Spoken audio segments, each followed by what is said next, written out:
Today, I want to talk to you about a fool and his money from 1 Samuel chapter 25. I'm going to read you three verses. 1 Samuel chapter 25, verses 10, 11, and 12, where we read this. Then Nabal answered David's servants and said, "Who is David? And who is the son of Jesse? There are many servants nowadays who break away, each one from his master. Shall I then take my bread and my water and my meat that I have killed for my shearers and give it to men when I do not know where they are from?" So David's young men turned on their heels and went back, and they came and told him all these words. In the years that David lived as a fugitive on the run from King Saul, he roamed around Israel, keeping a step ahead of the king who wanted to kill him. In 1 Samuel 25, David came to the area of Paran and Moan. There he met a man named Nabal.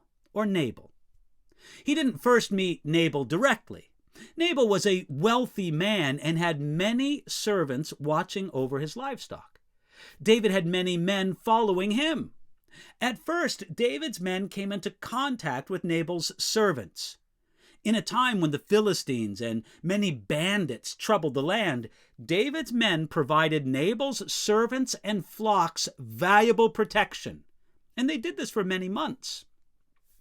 When it was sheep shearing time, that's like harvest time in the shepherd business, David politely presented a bill for the services that he and his men provided for Nabal.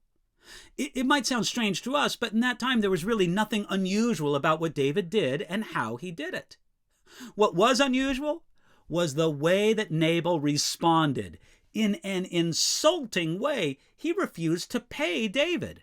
He said, "Who is David and who is the son of Jesse?" Nabal pretended that he didn't even know who David was, even though David was famous throughout all Israel. Nabal said this as a direct insult to David, knowing who he was, but refusing to recognize him. In our modern way of speaking, Nabal said, "Who does he think he is?" Then Nabal said this, "There are many servants nowadays who break away, each one from his master." This deepened the insult, saying that David was simply a runaway slave. Finally, Nabal showed how greedy he was. In refusing to pay David what he rightfully owed to him, this is what he said, "Shall I then take my bread, my water, my meat, my shearers, and give it?" That's how lacking in generosity Nabal was.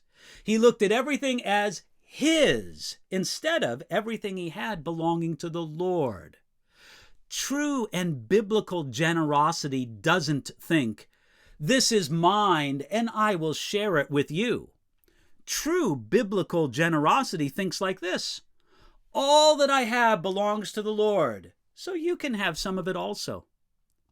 1 Samuel chapter 25 says that Nabal was very rich. And I would say that there are at least four kinds of riches. There are riches in what you have. There are riches in what you do. There are riches in what you know.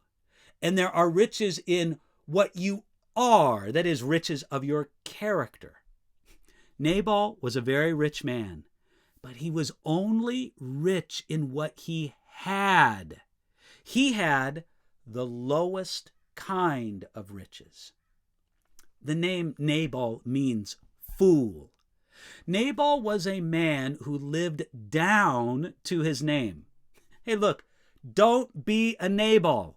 Make sure that you pursue the greatest riches, the riches that we have in Jesus Christ our Lord.